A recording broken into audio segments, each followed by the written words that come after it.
नमस्कार ओमकार जी, बहुत-बहुत स्वागत है आपका। नमस्कार अंजू जी, याद करने के लिए आपके दर्शकों को भी नमस्कार। सर, छापा तो ईडी ने आईपैक के ठिकानों पर मारा था। 2018 से 2022 के बीच में हवाला का लेन-देन हुआ था, उस सिलसिले में छापा मारा था। तो ममता बनर्जी को मिर्ची क्यों लग गई सर? काहे को दनदनाती वहां पहुंच गई, लैपटॉप, फोन, हरे रंग की फाइल लेकर भाग खड़ी हुई? नहीं, वो आईपैक को अपना बच्चा बता रही हैं। वो कह रही हैं कि ये तो मेरा बच्चा है, इसमें तो मेरी जान बसी है। आपने उनका ध्यान से पढ़ा हो तो उन्होंने कहा है कि आईपैक जो है अब टीएमसी का ही एक हिस्सा है। कोई प्राइवेट कंपनी जो मोटा धन लेकर के अलग अलग राज्यों में अलग अलग पार्टियों और नेताओं के लिए काम कर चुकी हो, उनके लिए रणनीतियां बना चुकी हो, और प्रशांत किशोर के समय जो एजेंसी, जो कंपनी ये दावा कर चुकी हो कि हमने इतने चुनाव जितवा दिए, हमने इतने मुख्यमंत्री बनवा दिए, वो अब अचानक से ममता बनर्जी का बच्चा कैसे हो गई? तो ये बड़ा रहस्य का विषय है जो कांड हुआ है आज, और जिस तरीके से हुआ है। जैसे भागी भागी बद हवासी की स्थिति में ममता बनर्जी पहले प्रतीक जैन के घर पर जाती है, वहां से एक हरी फाइल और कुछ दस्तावेज, कुछ मोबाइल फोन, कुछ कंप्यूटर वगैरह जो है जल्दबाजी में उनको अपने कब्जे में लेती हैं। फिर वहां से दौड़ी दौड़ी प्रतीक जैन के ऑफिस पहुंचती है, और वहां भी जाकर के वो लगभग बैठ ही जाती हैं, और वहां से भी बहुत सारे दस्तावेज, बहुत सारी फाइलें जो उनके साथ पुलिस ऑफिसर गए थे उनके जरिए, जो सीएमओ ऑफिस के लोग गए थे उनके जरिए, एक तरीके से धौंस पट्टी दे करके ही कि भाई मैं चीफ मिनिस्टर हूं यहाँ की, या मेरे कलकत्ता पुलिस कमिश्नर हैं हमारे साथ, तो आप कैसे ये सब चीजें जब्त कर सकते हो। उनमें से चुनिंदा दस्तावेजों की फाइलें निकालना, अपनी गाड़ी में जिसमें मुख्यमंत्री आई थी और जो एस्कॉर्ट की दूसरी गाड़ियां थी उनमें डलवाना, वो सारी फाइल है। अंजू जी, आजाद भारत के इतिहास में ऐसी घटना कभी नहीं हुई।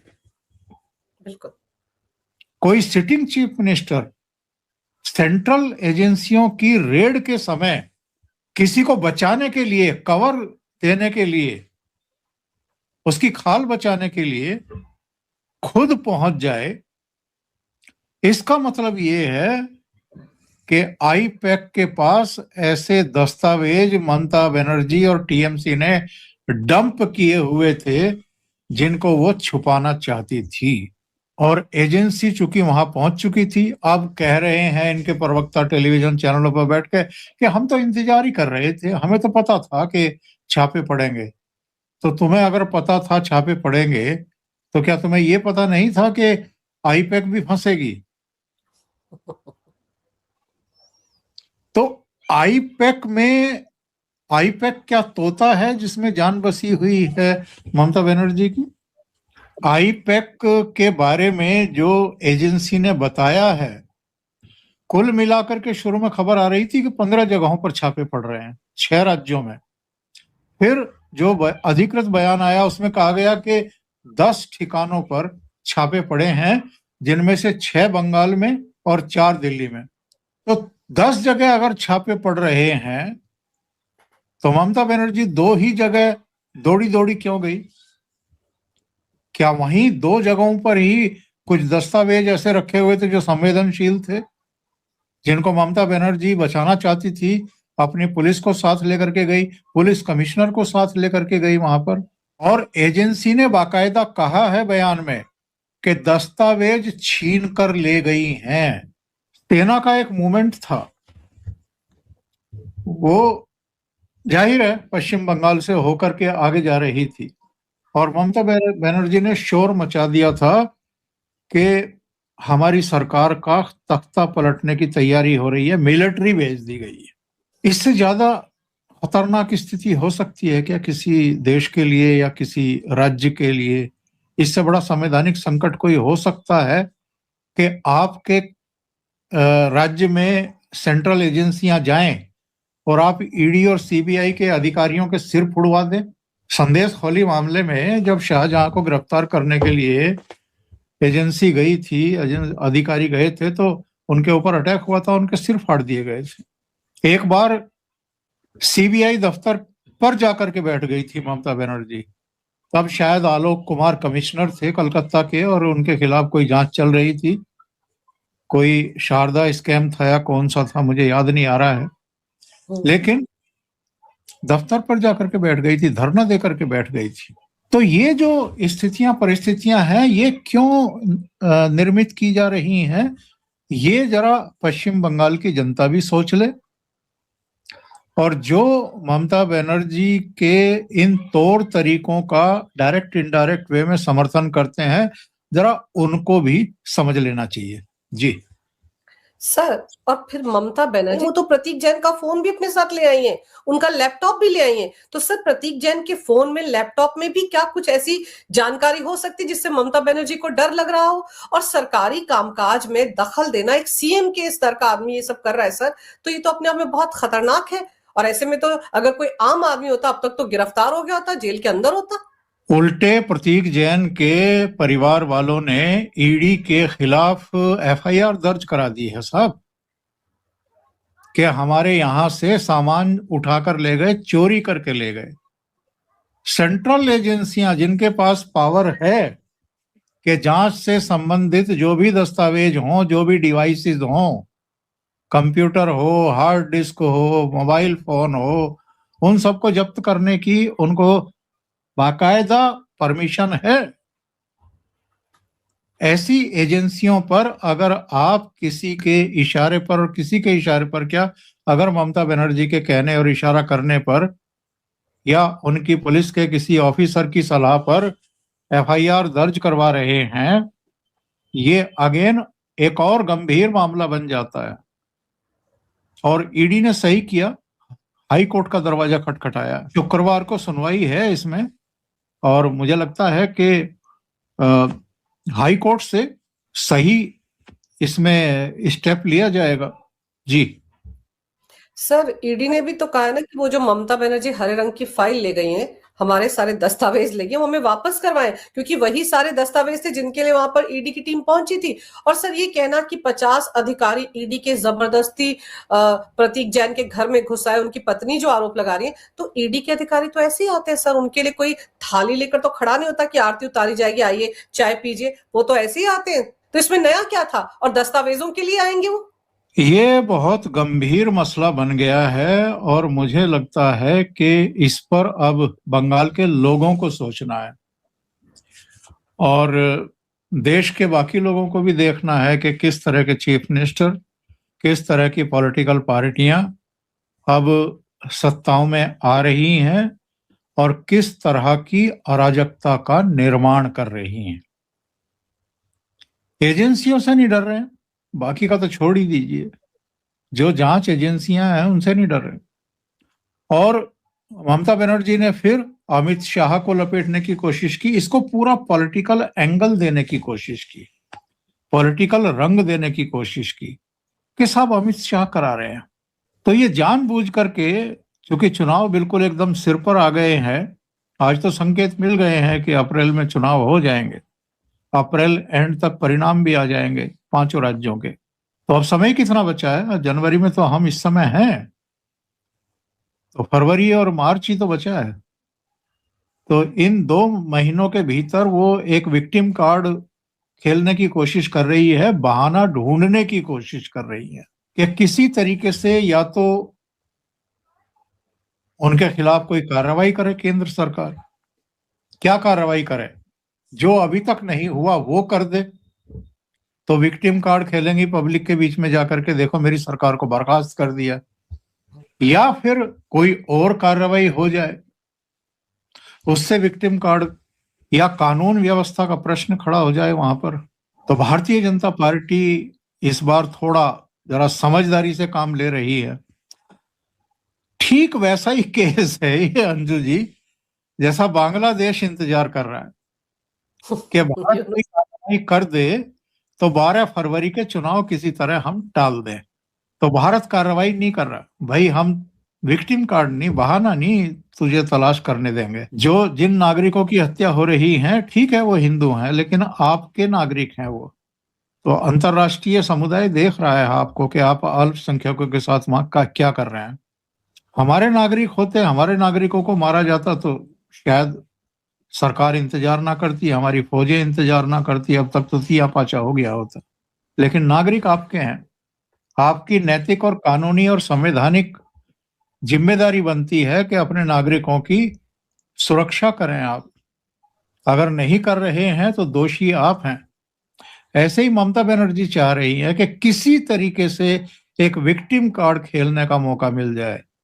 और मैं कहूं कि देखो हमारी चुनी हुई सरकार को मोदी जी ने, शाह ने उखाड़ फेंका, बर्खास्त कर दिया, बर्दाश्त नहीं कर पाए हमारी सरकार को। सर, हाथ में फाइल लेकर ममता बनर्जी जैसे भाषण दे रही थी, जहां छापा पड़ा था उसके ठीक बाहर खड़े होकर, तो बोली तो है, mister prime minister control your home minister, इस तरह की बातें बोल रही थी। सीधे सीधे राजनीति तो कर रही थी इस मुद्दे पर। लेकिन सर, ममता बनर्जी क्या एसआईआर के चलते बौखलाई हुई हैं? उनको साफ दिख रहा है कि इतने सारे उनके वोट बैंक के लोग तो चले गए, वोटर तो उनके चले गए वापस अपने देश, तो उनको अपनी हार दिख रही है, इसलिए सारी बौखलाहट है। कारण कई हैं। 15 साल का शासन और उसमें एंटी इनकम्बेंसी। माँ माटी मानुस का नारा देकर के 2011 में आई थी, वामपंथियों को उखाड़ करके फेंका था, उनका 33-34 साल का शासन उखाड़ करके फेंका था। बंगाल की जनता को बड़ी उम्मीदें थी ममता बनर्जी से। वो तो पहले कार्यकाल में ही उम्मीदें जो है वो तो सब दफन कर दी गई थी इनके द्वारा। जिस तरह वहां हिंसा होने लगी थी, टोलेबाजी होने लगी थी, हिंसा होने लगी थी, और जिस तरीके से वहां महिला मुख्यमंत्री के होते हुए महिलाओं पर हर तरह के दमन चक्र चले, उनकी अस्मत भी नहीं बच रही थी, उनका सम्मान भी नहीं बच रहा था। तो पब्लिक में देखिए नाराजगी है। और भारतीय जनता पार्टी जिस तरीके से बढ़ रही है, 2021 के चुनाव में 3 से सीधे 77 सीटों पर पहुंची थी, और अब फाइट डायरेक्ट हो गई है टीएमसी और भारतीय जनता पार्टी की। और इस बार इनको खतरा इस बात का भी है कि 2021 में तो कांग्रेस और वामपंथियों ने लिहाज कर लिया था इनका। इस बार वो ताकत से लड़ेंगे अपनी जमीन वापस पाने के लिए। और जब ट्रायंगल या चतुष्कोणीय मुकाबले होते हैं तो उसका फायदा प्रमुख विपक्षी दल को मिलता है, क्योंकि जितने भी वोट कांग्रेस और वामपंथियों को मिलेंगे वो बीजेपी के थोड़ा मिलेंगे, वो तो टीएमसी के मिलेंगे। फिर एक और फैक्टर है वहां पर, असदुद्दीन ओवैसी इस बार तो वो भी खेल दिखाएंगे, वो भी डुगडुगी बजाएंगे जाकर के। तो कई मदारी हैं, कई खिलाड़ी हैं, और ममता बनर्जी को पता है कि इस बार राह बहुत मुश्किल है। बिहार के चुनाव नतीजों के आने से पहले ही संघ जो है वो ठीक उसी तरीके से जुटा हुआ है पूरे बंगाल में, जिस तरीके से हरियाणा, महाराष्ट्र में, दिल्ली में जुटा था और बंगाल बिहार में जुटा था। खुद संघ प्रमुख जो है वो कलकत्ता होकर के आए हैं, संवाद कार्यक्रम करके आए हैं, और वहां बयान भी दिया है।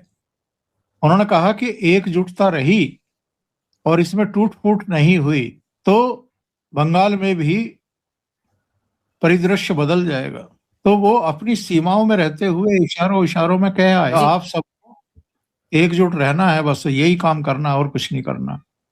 और सबसे बड़ी बात क्या है, बांग्लादेश सुलग रहा है, और जितना वो सुलगेगा उतना पश्चिम बंगाल का हिंदू एकजुट होगा। इससे भी घबराई हुई है। तो बहुत सारे कारण हैं। अच्छा, एजेंसियां अपना काम कर रही हैं भाई। एजेंसियां ये देख करके थोड़ा काम करती हैं कि अब चुनाव है कि नहीं है। मामला एक दर्ज है, उसकी इन्वेस्टिगेशन चल रही है, ऑन गोइंग इन्वेस्टिगेशन है। कब कौन सी कार्रवाई करनी है ये तो एजेंसी को तय करना होता है ना। कब क्या प्रूफ मिले हैं, कौन से नए दस्तावेज मिले हैं, उनमें क्या और पूछताछ करनी है, या उनसे संबंधित अगर दस्तावेज किसी के पास हैं, लिंक्ड है वो, तो उनको जब्त करने की कार्रवाई कब करनी है ये तो एजेंसी को तय करना है। कहाँ कहाँ छापेमारी करनी है ये वही तय करेगी। सर उसमें इतना बौखला जाना, और ये जैसा मैं कह रहा हूं कि हिंदुस्तान के इतिहास में पहली बार हुआ है कि कोई चीफ मिनिस्टर रेड के समय, छापे के समय पहुंच जाए और जबरन अधिकारियों को थ्रेट करके, दबाव में लेकर के, धौंस पट्टी में लेकर के उनके दस्तावेज छीन ले। जरूरत क्या थी भाई ममता बनर्जी को खुद जाने की, किसी को भेज देती। खुद क्यों फंसी उसमें? इसका मतलब समझ लीजिए अंजू जी कितना गंभीर है मामला। बहुत गंभीर है ये, बहुत ही संवेदनशील डॉक्यूमेंट थे जिनको वो खुद अपने कब्जे में करना चाहती थी, वरना किसी अपने विश्वस्त आदमी को भी भेज सकती थी। वो एक्चुअल में खुद जाकर के एजेंसी को सरप्राइज करना चाहती थी, और जैसा कह देते हैं ना कि अधिकारी हक्के बक्के रह जाएं कि खुद चीफ मिनिस्टर आ रहा है, पुलिस कमिश्नर को साथ लेकर के पहुंची थी। सर तभी तो हरे रंग की फाइल को बिल्कुल छाती से लगाकर खड़ी थी ममता बनर्जी। बाकी दस्तावेज तो रख दिए थे गाड़ी में, उस फाइल को तो नहीं रखा था ममता बनर्जी ने। तो इसी से पता चलता है कि दाल में बहुत कुछ है जो काला है, या पूरी की पूरी दाल काली है। सर ईडी ने छापा तो आईपैक के दफ्तर पर मारा था सर, टीएमसी के कार्यालय पर थोड़ी मारा था। जो ममता बनर्जी इतनी परेशान होंगी, वो तो कंपनी है सर, उससे तो सभी राजनीतिक पार्टियों के लिए काम किया है चुनाव में। अगर उनको हवाला से पैसा मिला है तो ईडी वहां छापेमारी करेगी, तो ममता को परेशान होने की इतनी जरूरत नहीं थी। लेकिन सर ममता की परेशानी की वजह वो विधायक भी तो है, हुमायूं, वो भी तो 124 सीटों पर चुनाव लड़ेगा, वो भी तो ध्रुवीकरण ही कर रहा है। हाँ, और उसी के साथ ओवैसी की बातचीत चल रही है एक्चुअल में। तो अगर ओवैसी और हुमायूं कबीर दोनों मिल गए तो ये ममता बनर्जी के लिए बहुत बड़ी सिरदर्दी है, बहुत बड़ी सिरदर्दी है। तो सर अब तो ये भी जब बात हवाला के पैसे के लेन देन की आ रही है, गोवा चुनाव में भी पैसा गया है कोलकाता से आईपैक कंपनी के जरिए ही। ये मामला 2022 के विधानसभा चुनाव का है जिसमें टीएमसी भी गोवा में जाकर के लड़ी थी। कुछ कुछ राज्यों में टीएमसी चुनाव लड़ी है, ये गोवा में भी लड़े थे।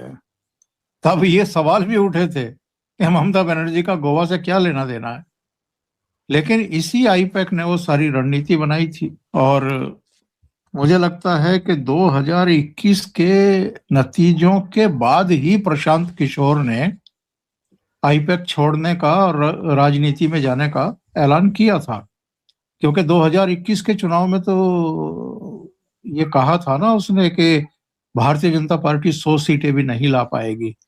और उसके बाद फिर उसने जब परिणाम आ गया तो उसने कहा कि अब मैं ये काम छोड़ रहा हूं और अब मैं अपनी आगे की रणनीति घोषित करूंगा। तो पहले उसने कोशिश की थी कि वो कांग्रेस में घुस जाए और अहमद पटेल की जगह ले ले, यानी 10 जनपद परिवार में किसी तरीके से घुस जाए, उनके विश्वस्त बन जाए। तो पार्टी के भीतर से विरोध हो गया। खुद राहुल गांधी भी शायद उसकी उस भूमिका को लेकर के तैयार नहीं थे। तो फिर जब कांग्रेस में दाल नहीं गली तो फिर कई महीने वो ऐसे ही डावाडोल रहा, और फिर उसने जन स्वराज बनाने का फैसला किया और फिर वो 2 किस्तों में बिहार में पदयात्रा वगैरह की। लेकिन मेरी सूचना ये है कि पूरी तरीके से वो कट ऑफ नहीं हुआ है आईपैक से। उसी के सब ये सहयोगी हैं, चेले चपाटे हैं जो इस समय काम कर रहे हैं।